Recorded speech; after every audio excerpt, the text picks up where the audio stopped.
have a seat, because we have got an hour of fantastic conversation that we're going to have.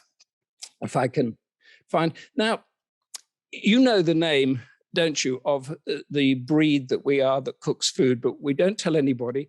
Please take a guess.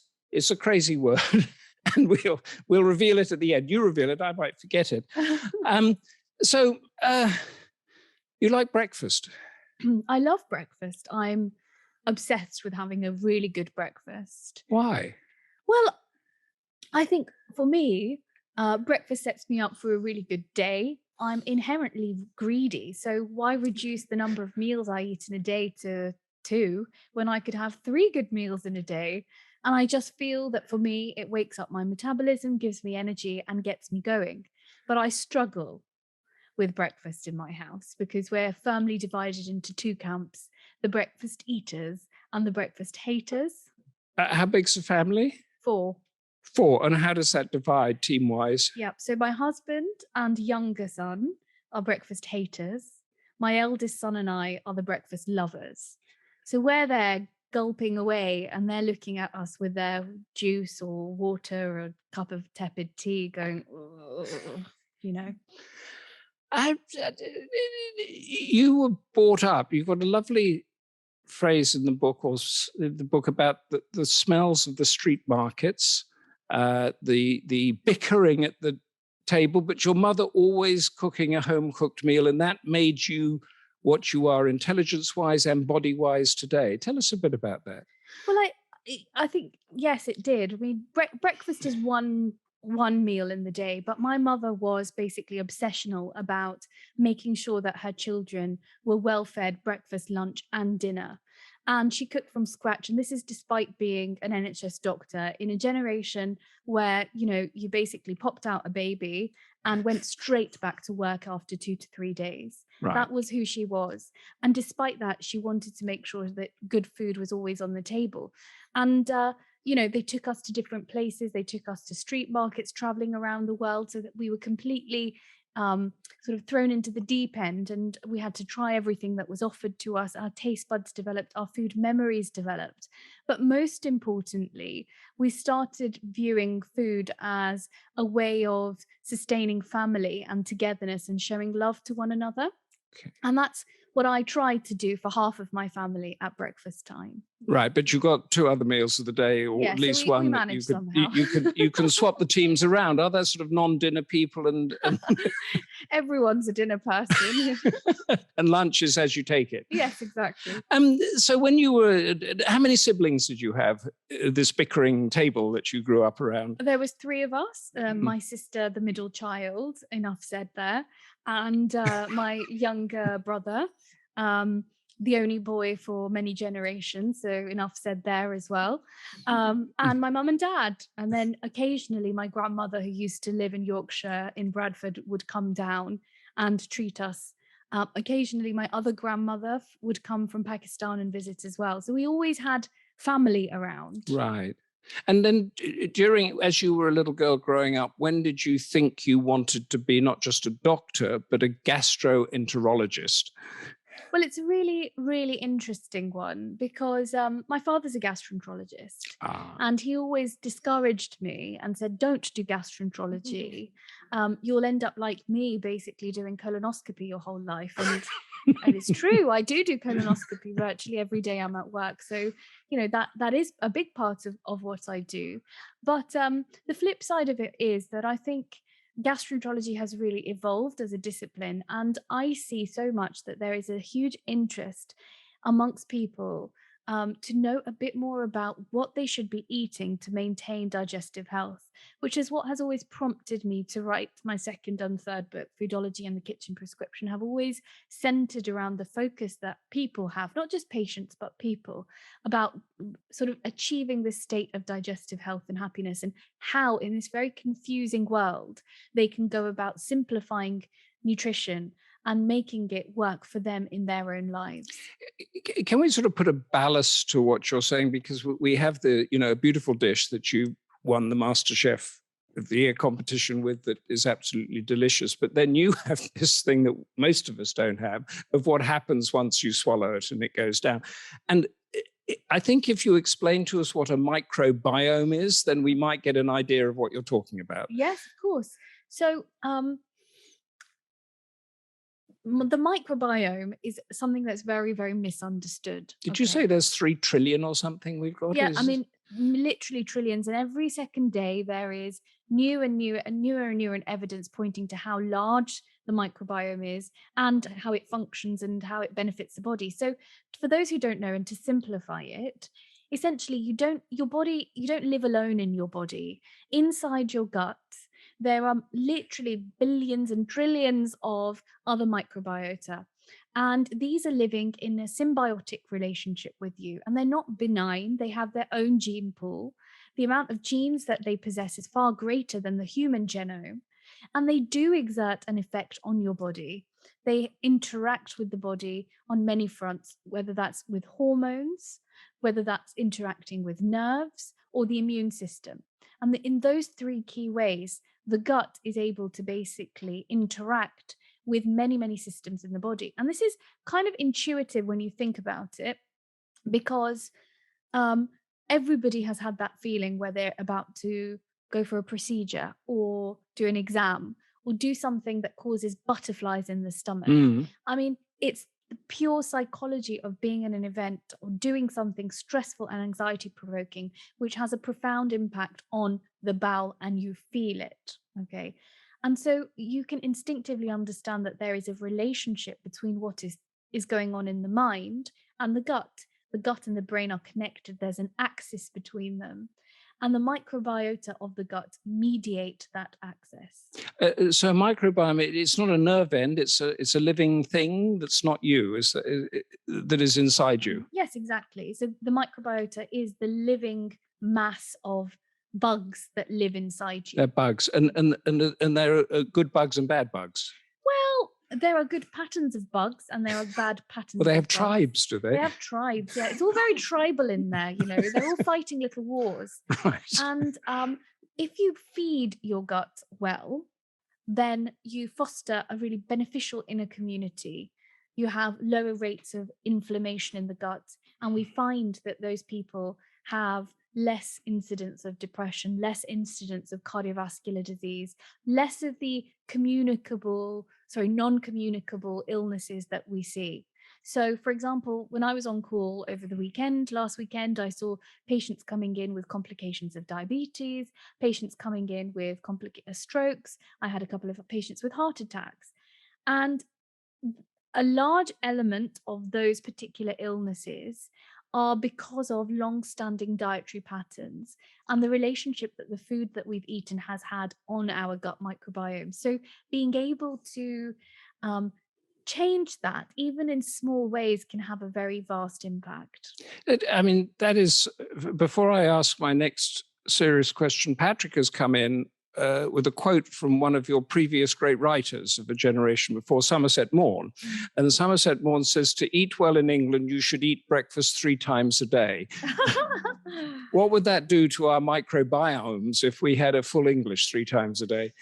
Well, what I would say is, so breakfast is a really interesting one. I'm glad you've brought breakfast back up again, because for me, it's not just about eating breakfast. It's about what you eat for breakfast, which is actually fundamentally far more important than whether or not you eat it. So a breakfast that is rich in fiber, live yogurt, oats, fruits, for me, that is a very healthy pattern of eating. A fry up, okay, once in a while one has a fry up, but one can't have a fry up 3 times a day. It would be very, very bad. They would be one of your patients that came in at the weekend, would they, with their heart attacks and diabetes? Quite rapidly as well. Okay. Because I know your father told you not to do it, that you've told us, but you did it anyway.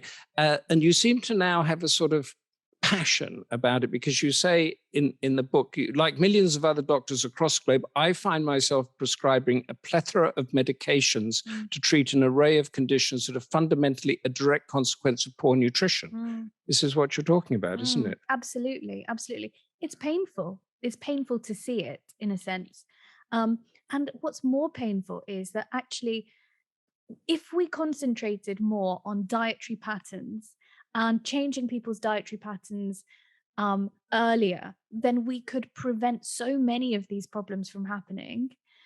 Everybody will at some point run into ill health. That's inevitable, actually. And that's why medicine exists, to be able to try and help those people. But the flip side is when you start working as a doctor, you realize that pills are not a panacea.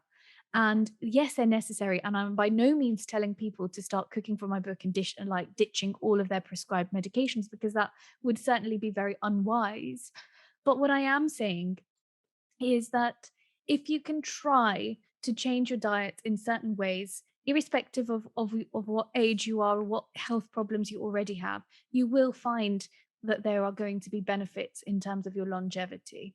But you also said, and you're making the point, I think, that, that many doctors don't look at the science of nutrition. They don't give it the credence. And if they did, the NHS could maybe save billions and billions because people wouldn't be coming to them with diabetes and heart conditions. Well, historically, nutrition has always been a bit of an underdog for doctors.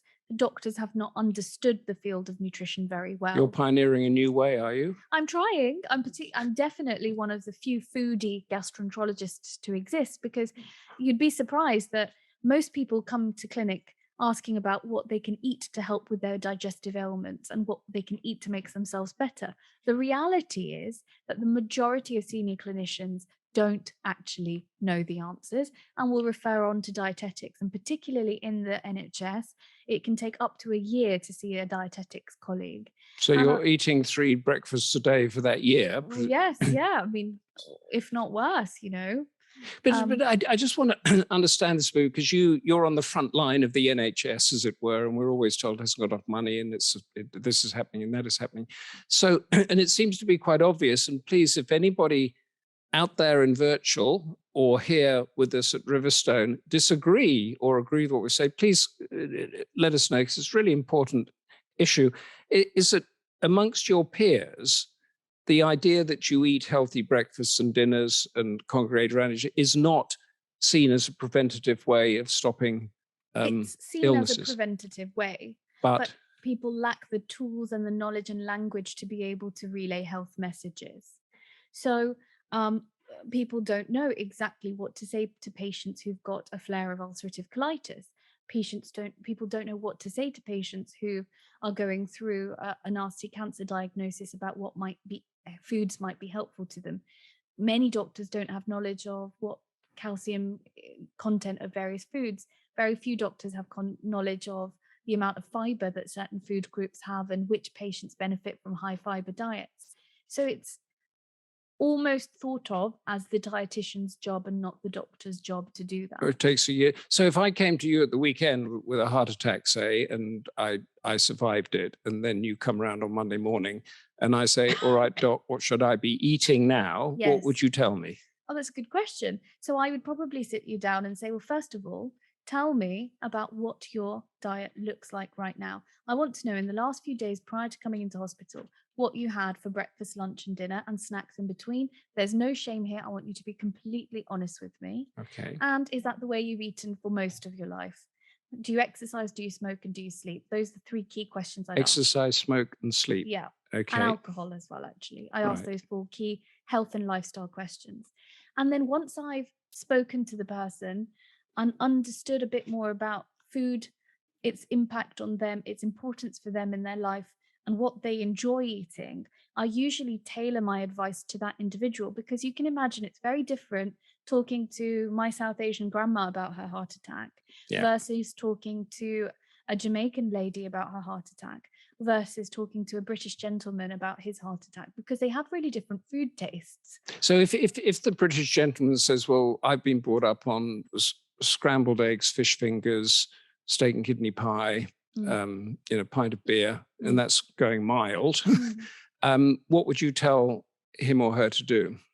I would say that we have to look at your diet a bit carefully and see how we can reduce the amount of processed meat, carbohydrates, and see how we can increase the amount of fiber that we get in. So what are the dishes that you remember from your childhood growing up, which are packed full of fresh fruit and vegetables, lentils? Is there food that you've tried that is, full of a diverse array of different rainbow colored food from the plant kingdom that you've enjoyed in the past. And let's see if we can think a bit more deeply about things that you've eaten that might contain those food groups. Did you grow up eating soups based on vegetables from the land? Is there particular recipes that appeal to you more that are not so heavy on this meat, which contains a large amount of saturated fat? And you mentioned the processed food. And after reading your book, I was in Tesco's yesterday looking at salami and ham and turkey, all these things in packs. But I was looking at the back of it. Nobody says this is highly processed, dangerous food. Yes. But it is highly processed, dangerous food. Is that right? Yes. So this is the whole, when you're buying food, I always try and encourage people to cook from scratch, because we are creatures. I won't say the word. Yeah. Oh, yeah, I forgot about that. Yes. So we are those type of creatures who can cook for themselves. So fundamentally, if you are cooking from scratch using fresh, unprocessed ingredients, you're going to get it right most of the time.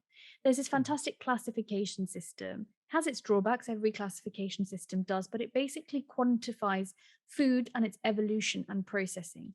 It's called the NOVA classification. It was developed by the World Health Organization and is used by the World Health Organization, developed in Brazil.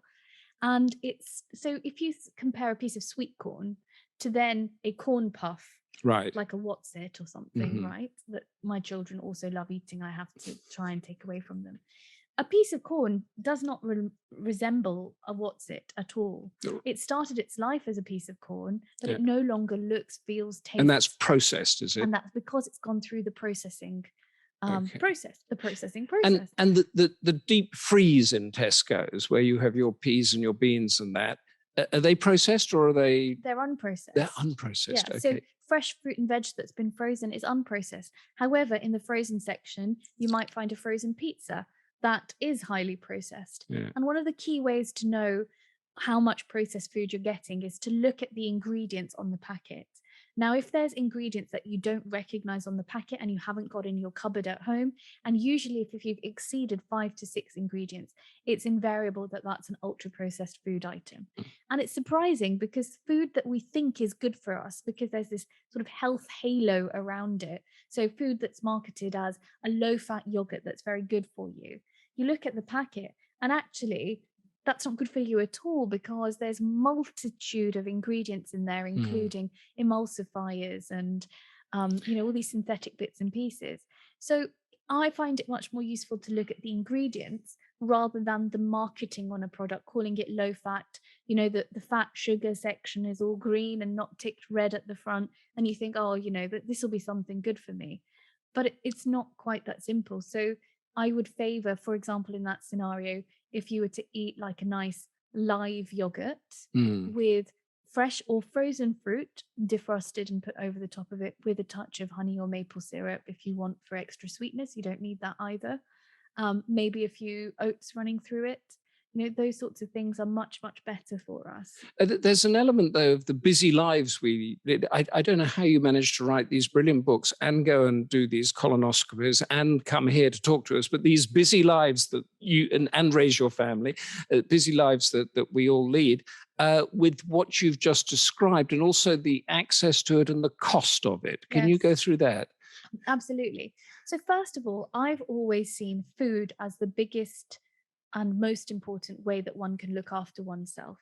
So self-care for me comes in the form of eating. It doesn't come in the form of a manicure or a pedicure or getting my hair done. Self-care is about the food that I put inside myself. And because I love myself, I think it's worth spending that little bit more time cooking. Second is, yes, I am extremely busy. So I've had to be very, very clever about how I cook. And I've shared that approach with everyone in the books that I write, because my recipes are all done in a very small, they're all created in a very, very tiny kitchen, probably smaller than the distance between you and I. That's your kitchen? That's my kitchen at home. Any windows? A tiny window in the corner. Right. And one cooker and one work surface, about this big. So if you should move into Riverstone. They've got lovely kitchens here. I should move into here. But my point is this: I've designed recipes with shortcuts, easy steps, things that people can do in the smallest and most basic of kitchens with the most basic of resources for ease. And I think it's job for food creators, foodie people, chefs like myself to basically empower people with those recipes. Right. And actually, it's deeply gratifying when people come back to you and say, oh my God, we've cooked that recipe of yours again and again and again, because it's so fun and easy to do and quick. And I would challenge and say that most of the recipes I've put together, I think you can assemble, if you've got your ingredients at home, you can assemble them quicker than ordering a takeaway. Well, that's what I was going to say, that it takes an hour or half an hour for a takeaway to come. You could actually Absolutely. And then there's the other benefits of cooking as well, the psychological impact of being in a kitchen. I mean, for me, it's an incredibly important space. It's my downtime. There's nothing like taking out the anger that you have at your husband by getting a knife and chopping through some nuts, or, you know, going, you know, or you've had a bad day at work and, you know, you're tossing a salad together, and, you know, it's just really relaxing and a very mindful place to be. But we often don't frame it that way. And cost, well, cost is a factor. It's a factor for me as well. But it's worth it if you're not going to get sick. Yeah. And again, I think there are budget-friendly ways of doing gut health. So I often talk about gut health in 3 territories in your supermarket. One territory is the fresh fruit and veg section, and that's your slightly more expensive section. Although I must admit, if you are cooking a predominantly plant-centric diet, I'm not a vegetarian or vegan, but if you're cooking predominantly plant-centric, an aubergine costs £1, and the equivalent quantity to cook a dish in meat costs about £4.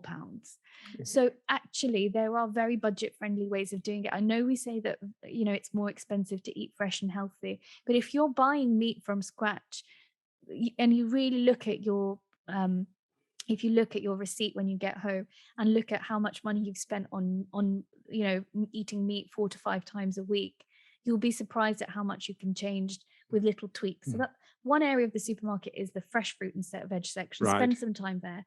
The second and third sections are the underrated sections of the supermarket.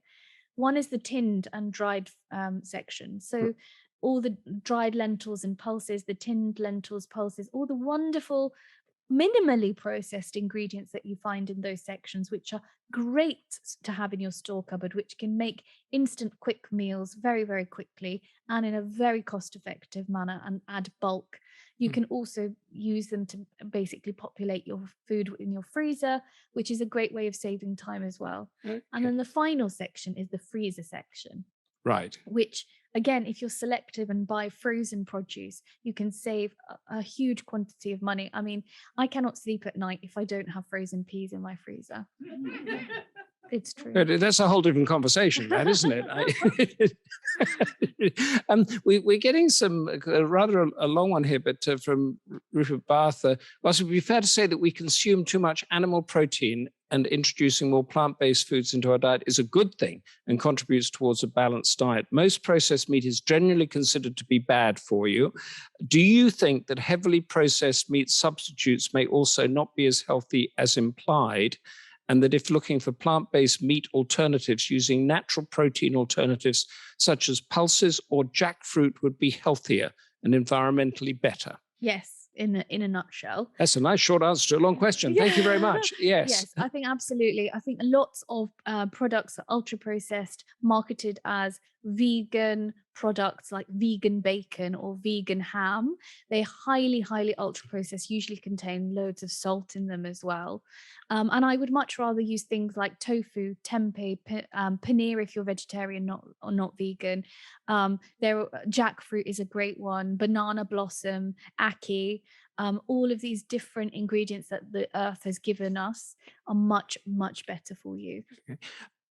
And we have a member here coming in. I'm not quite sure how this works virtually, but and they want to jump the NHS queues to ask you a question. I had a colonoscopy and endoscopy at the weekend. What are the best foods to eat following these, and would taking a probiotic be helpful?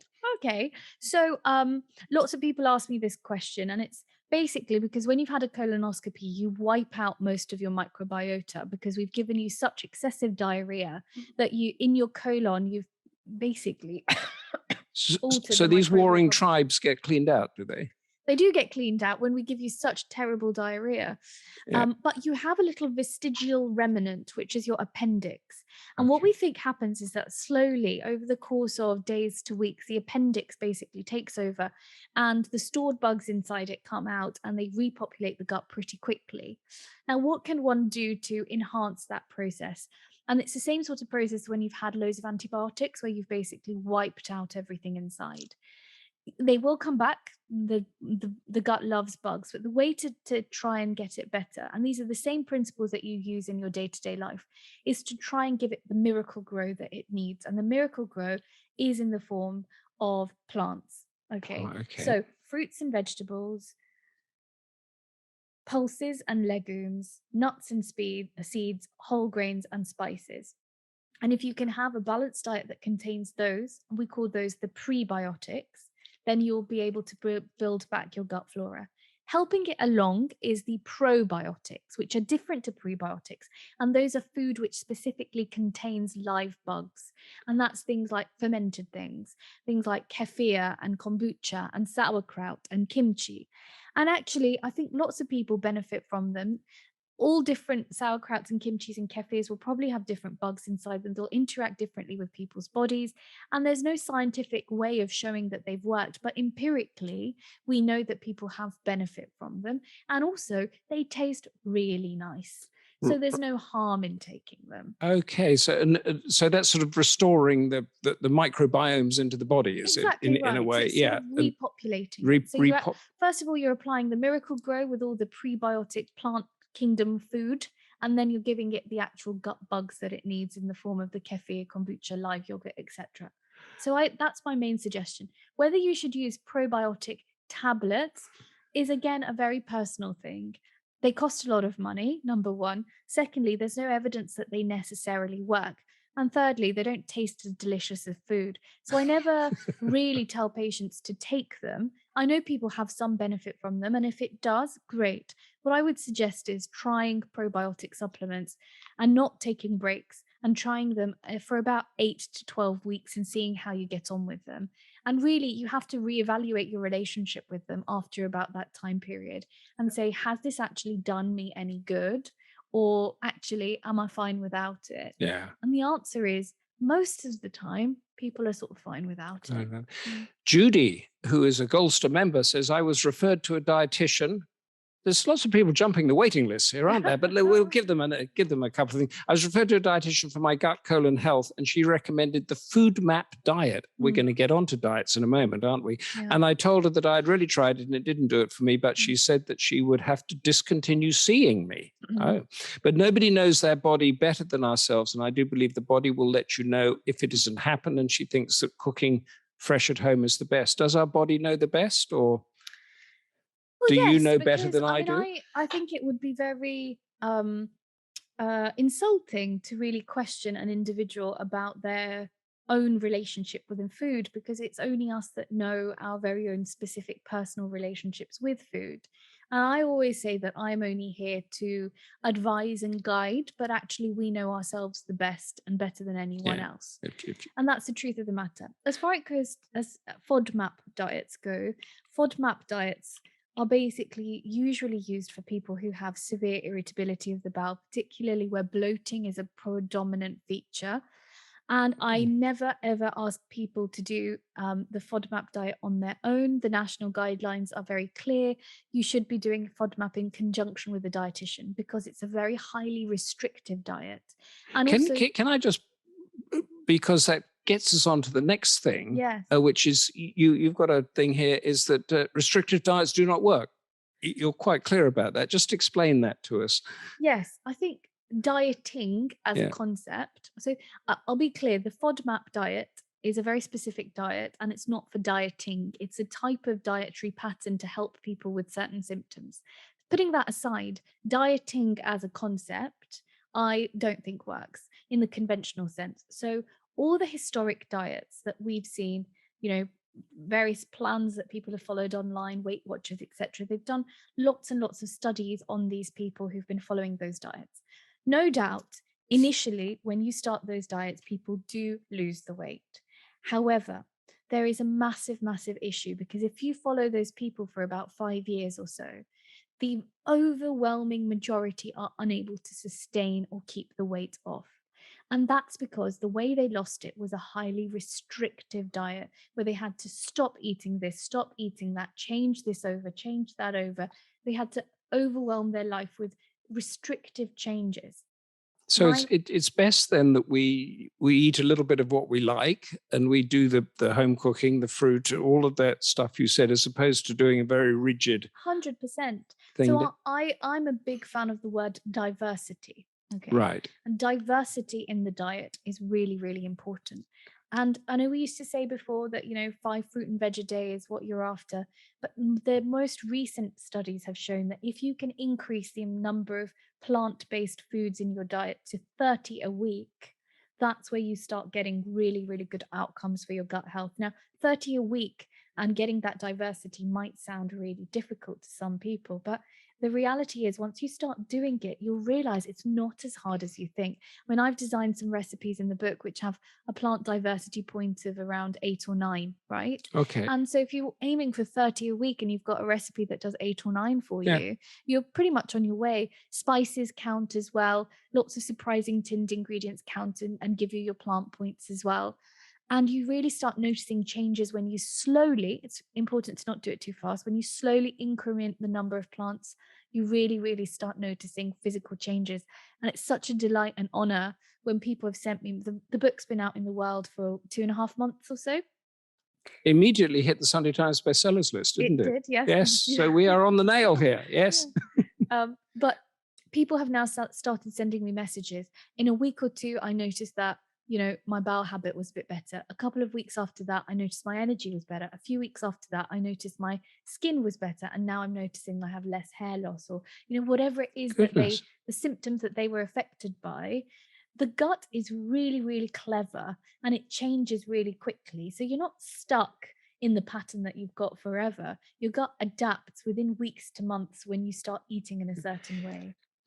A number of questions come with quick answers, because then I want to talk about saliva and bathtubs and feasting of 12,000 years ago. Does microwaving food affect it? Affect the food? Does it make it better or worse? Or it's a hard one to say. I don't think we have any evidence that microwaving has any negative impact on health outcomes as of yet, but it depends what you're microwaving. Okay. Sue Townley, do you think there is a link between gut health and sleep? Yes. If you don't have frozen peas in your fridge, you don't sleep. Yes, well, exactly. Exactly. Well remembered. Yes, I do think that there's a relationship with gut health. Just go into that a little bit more. Yeah, I think we're finding more and more that gut health and circadian rhythms, which are the rhythms which govern one's sleep as well, are probably quite intimately linked. And particularly the timing of your meals is probably quite important in influencing your circadian rhythm. So yes, quite right. I think people who have better dietary patterns and more gut healthy eating and have a more constant method of eating, where they have dinner at a more predictable time every night, or their meals throughout the course of the day at a more predictable time, tend to have better sleep as well.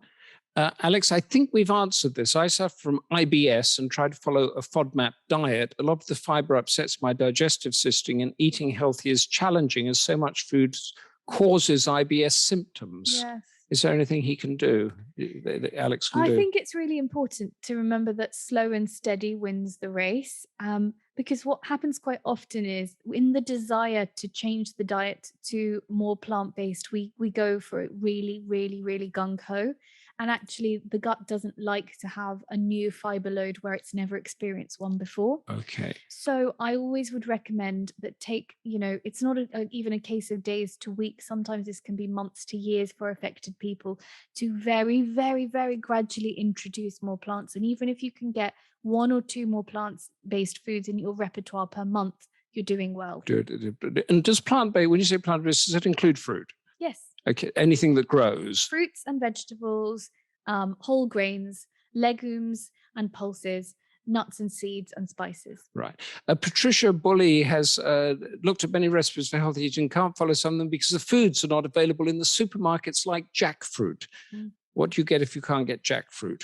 I actually went to an Asda yesterday and they had jackfruit. Oh, they did? Yeah. Oh my So, God. and It was because Waitrose, you're pushing it, you see. There's a whole... Waitrose is stocking jackfruit as Oh. well, and banana blossom and other things. I would say just look for the nearest alternative. Yeah. You know, it's not essential to use jackfruit. Yeah. You can try and see whatever else that they've got, even, you know, kidney beans, or, you know, black peas or black-eyed peas, or, you know, whatever else is in the exotic tinned section of the Right. supermarket. Give it a go.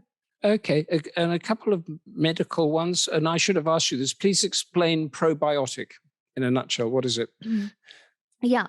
So a probiotic is basically a food which contains active live bugs inside it. So your classic example would be a nice live yogurt.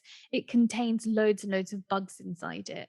And the thought is that, yes, they go inside the stomach and the stomach nukes most of the content, but some of it still goes further down. Even the very tiny quantity, even one little bug needs to just go down. And then when it reaches the warm recesses of the gut, it sort of, that particular bacteria will start populating the gut. Okay. And forming various colonies. So a probiotic food is a food that contains live bugs, and examples would be kefir, kombucha, sauerkraut, kimchi. There's examples all around the world from different cultures, particularly if you look at the art of fermentation. Most of these foods are produced by lactofermentation. So if you're interested, there's a great book by an author called Sandor Katz on the art of fermentation, and all the food that he talks about is made through that's the probiotic. Yeah. Pauline Blazy, how does omeprazole interfere with your gut health? Omeprazole. Thank you very much. Omeprazole. So omeprazole is a class of drug called the PPI, the proton pump antagonist. So what they do is that they basically reduce the acid quantity of the stomach and make the stomach much more neutral. There isn't really any studies at the moment examining the effect of omeprazole on gut health. And actually, I think omeprazole is a really helpful drug for a range of digestive ailments that people are experiencing, things like reflux, etc. So I think if you can mitigate any effects of the omeprazole through a more balanced diet, so you're providing your gut the bugs it needs anyway, that's probably the way I'd get around it.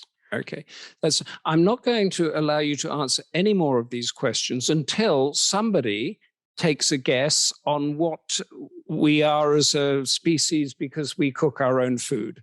There's a word, and I want one in there before any of these new questions get answered, because these wonderful statistics you have here.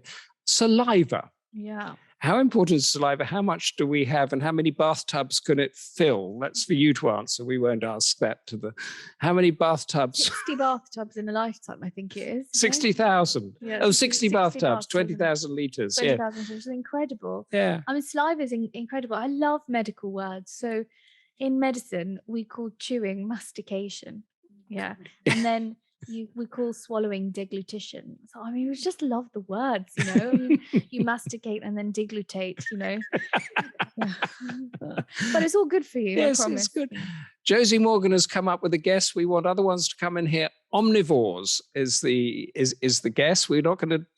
Well, we've got someone at the front too, right? Oh, someone at the front, yes. Cramivore. Firmovore. Firmovore, we'll list that down. Nobody's going to know the answer until we get to the end here, but that's two more questions that we can give you now, because we've had contributions from the audience. Judy, I made oat bread and tandoori celeriac, both delicious. Oat bread was a Goldster recipe. Oat bread, is that a... Yeah, sounds very good. Is that a good bug or a bad bug? And oats are lovely. They contain lots of fiber. When oats are also subject to the processing. So if you can use oats which are as near the oat groat as possible, that's very good for you.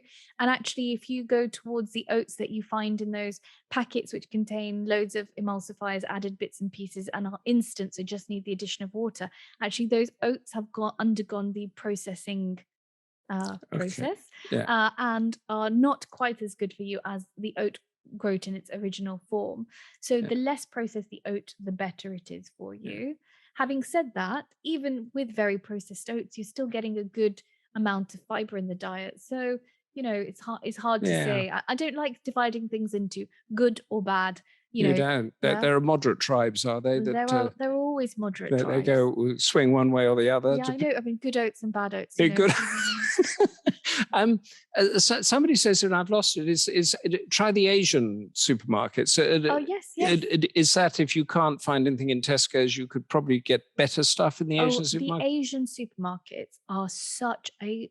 If you've got one near you, I would highly recommend that you give a visit, because you'll be able to diversify the things that you have in your store cupboard and freezer immeasurably. First of all, the fruit and veg available will be different to the fruit and veg in a classic supermarket, so you'll be able to buy things that you might not be able to get in a supermarket, from okra to plantains to ackee to whatever it is that they have available at that time, all the exotic fruits. Really worth a try, because your gut likes the diversity, it likes the good stuff, right? So that's great.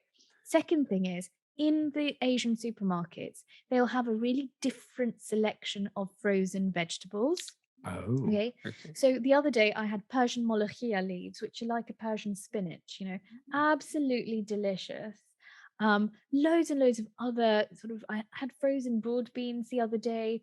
There's frozen bitter gourd, which is a great adjunct if you have diabetes. Actually, if anybody is ever interested, a great set of Indian recipes that you can make with bitter gourd, and very good at blood sugar control. So it's really worth the experiment in the frozen section, and then the tins as well, because you will get the jackfruit, you'll get the ackee, you'll get the gungo peas, you'll get the banana blossom.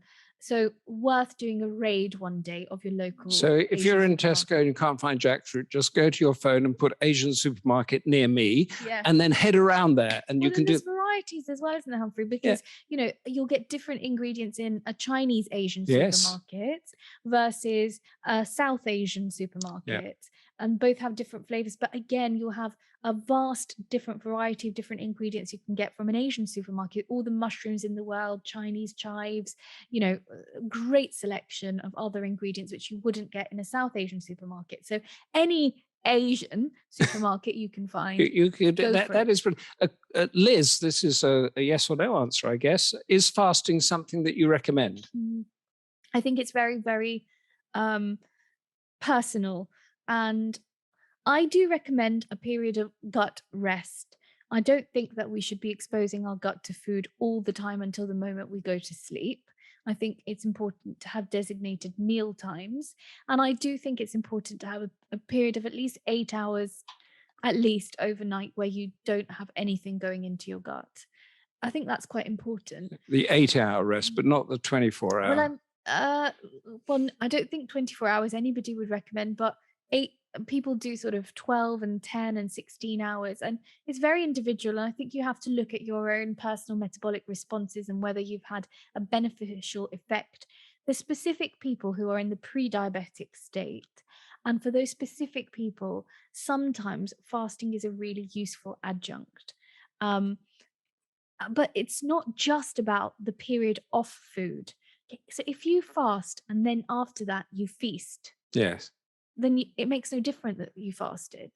Okay, but if you're fasting and then eating a very gut healthy, nutritious diet, well, is it actually the fasting that did it, or is it what you were eating? Now, I have to ask you that you mentioned feasts, and I was not going to mention this, but I have to. 12,000 years ago, you have in your book, was the first identified area in Galilee where people feasted. Yes. Is that right?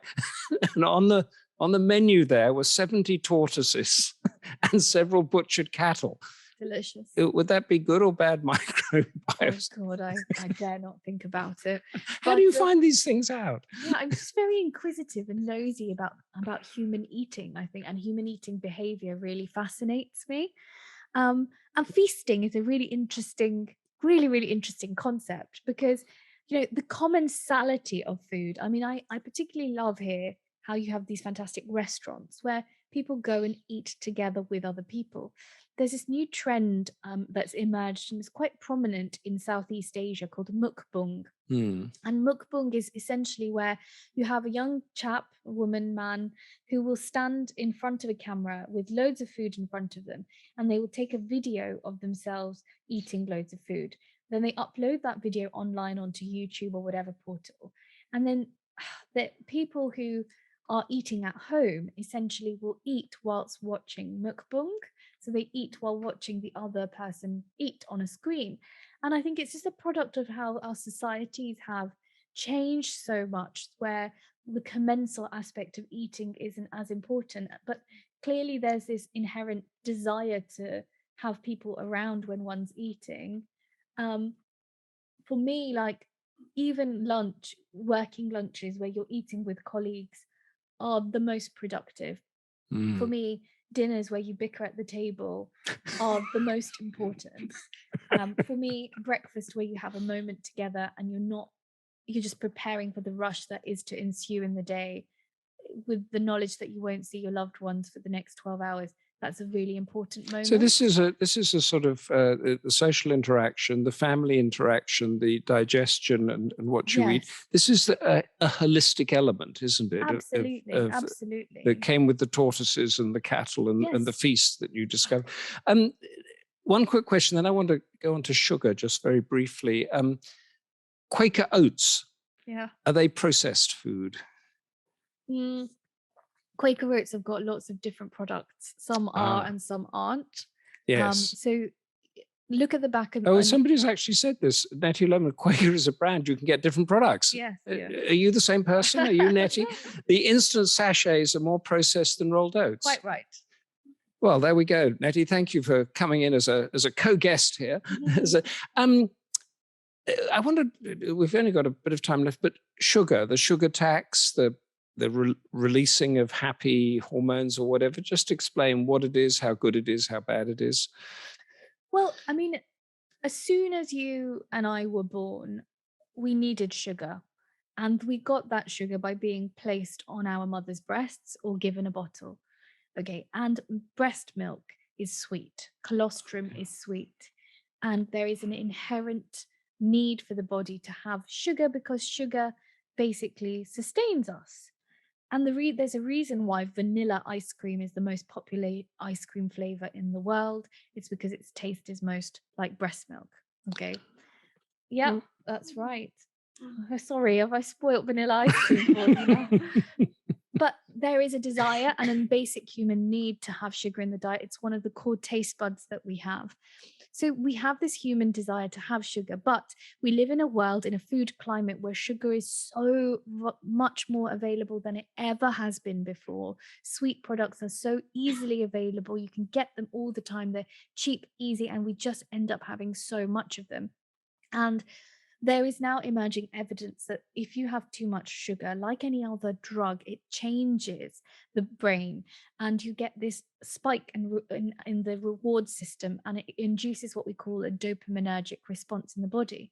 And once it's done that once, twice, over and over again, to get that same sugar high, you end up eating more and more of that food. So is sugar addictive? I mean, there's been lots of studies about this. I think I would go as far as saying, in my opinion, probably yes. Sweet tooth. The sweet tooth, yes. Now, sugar is also very culturally important because I cannot imagine a birthday without a cake. There is a real important aspect of celebration of life that comes from sugar. But in my book, I've called the sweet chapter, because I wasn't not going to have a dessert chapter, because desserts are fundamentally really important to us. But it's called Sweet Moments, because that is what it's meant to be. Sugar is meant to be a moment in your life. It's not meant to be, you're not meant to be having chocolate cake all the time. And I sometimes speak to families where they say, oh, what's for pudding today? I'm like, well, you have pudding every single day. Your body's not meant to have sweet every single day. Question for Judy. Fructose, sugar cane, is that as bad as sugar? I mean, is that, it's not processed though, is it? I mean, so when I'm not saying people shouldn't eat sweet fruits, because, in moderation, actually, what you're getting is a combination of ingredients. So you're getting the natural sugar inside a fruit, but you're also getting lots of antioxidants, which are really good for the inflammatory system in the body, really good for mopping up damaged cells. You're getting loads of fiber, which is really good for the gut. And when you have a range of different colored fruits, then you're getting lots of different benefits from various flavonoid and polyphenol compounds, which are in those foods. So I'm not saying don't eat fruit because it's sweet. Processed sugar, refined sugar, is where the difference is. So there's a big difference between the amount of apples you'd need to eat to get the same amount of sugar as a can of Coke. Got you. Okay. Should there be a sugar tax? Yes. Right. I want you to wait here. Don't go anywhere. I have to tell our wonderful audience what is coming up next, and then we have some pressing questions towards the end. On Thursday, I'm with Michael Davis, who has stepped into the shoes of the legendary thriller writer Desmond Bagley with an adventure set in Australia called Outback. And I've just talked to Michael. He also writes musicals, performs on stage. So this is going to be a helter-skelter Goldster conversation. On Friday, no one knows more about cinema than Ellen Cheshire. We'll be talking about her books on the directors Ang Lee, Jane Campion, silent women who have shaped the movie industry, Charles Chaplin, and James Bond, of course. So don't miss that one. If you are interested in film, and if you're not, we'll make you interested in a film. Thursday, June 29th, Lucinda is with Felice Hardy in her book, The Tennis Champion Who Escaped the Nazis. Felice's grandmother, Liesl Herbst, was the 1930 tennis champion of Austria, and later beat Tim Henman's grandmother at Wimbledon. That and many uplifting and chilling twists in that one. And then Lucinda is Friday the 30th, June the 30th. Lucinda hosts Book of the Month, Virginia Woolf's Mrs. Dalloway, published in 1925, and a story that takes place on one summery June day in London. We've talked about feasting, gut, saliva, Tesco's, Asian supermarkets. Now, in an hour's time, you are going to put all that into practice. Give us a few lines of a taster of what you're going to be doing. Well, we will be cooking. So I'll be demonstrating some of the principles that we've talked about, gut healthy eating, and how they actually manifest in a recipe. So it's all very good to know the theory, but actually we need to know how the theory translates into practice. So the recipes will demonstrate some of the key principles of gut healthy eating, and they're very vibrant, summer refreshing recipes. Give us 3 ingredients that you're going to be using. Parsley, pomegranates, broccoli. Oh, not together. Okay, worry. and that's going to be here, isn't it? And we're live streaming it on Goldster, so we'll just have a bit of social interaction. You'll be signing some books, and then off you go for that. Because much of what we've been talking about today actually feeds directly into our Goldster message. For those on a Goldster taster today who aren't yet members, and those who are, Claudia Lefebvre is a big hitter with her cooking classes, and we have Nutrition Club runs Wednesdays from 10 to 11. And then from Wednesdays from 4 to 5, we have Jan Frisch's Nutritional Chef. It's all the rage now. And there are daily counterpart classes on fitness. So give Goldster a whirl, sign up and try it. And I love this one. Friday from 11 to 12, there's nutrition for the body's exterior, hair, skin, and nails. What should I eat to get a good head of hair? Oh, my goodness.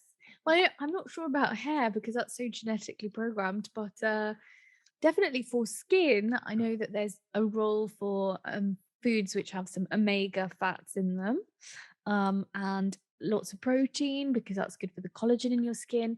And any rainbow colored fruit and veg that you can get in the diet definitely has a good rainbow impact. color. That's like oranges and apples. Is that right? Yeah, and red cabbage and green cabbage and pomegranate seeds. That'll give me glowing skin. Yes, all the colors, the different, if you've got a dish and you've got different colors in it, you're onto a winner for your skin.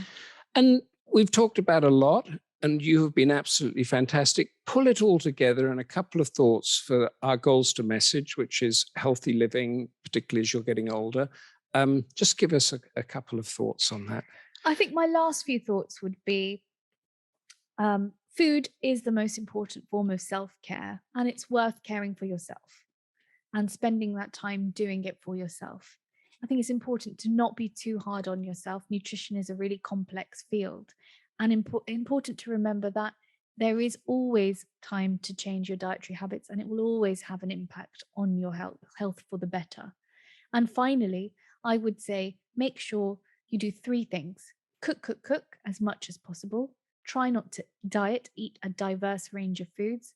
And finally, specifically try and feed your gut bugs, the microbiome inside you, through specific prebiotic and probiotic foods. And just make it a part of your life. Wonderful. And what are we? What is the species that nobody got and nobody really tried to get? But tell us. Well, we are coctivores. Coctivores. Yeah. So coctivores is a species that can cook. So the Latin have this great saying, quoquo ergo sum, I cook, therefore I am. Really? Yeah. And this is really a stupid question, but the only stupid question is the one you never ask. There is no other animal that cooks. There is no other animal on this earth that can cook. And if an animal started cooking, we should be worried because they're going to take over the world. Oh, because they'll become brainier. Yeah. Oh, what a thought to end on. Time's winged chariot is upon us. Thank you all for being such a fun audience with all the questions. Sorry I haven't been able to get to them all, but I'm going to be thinking so much more about what I eat the moment that we leave here. This has been a really great Goldster conversation, and it's been fantastic to have you here at Riverstone, here on the banks of the River Thames. Until Thursday, when we go to the Australian outback with Michael Davis, be curious, be involved, be conversational, eat well, buy the kitchen prescription, and eat deliciously, and even better. And of course, stay Goldster. Thank you, Dr. Saliha, Ahmed, and bye, everybody. Thank you, Saliha. Thank you. It's been wonderful. Thank you.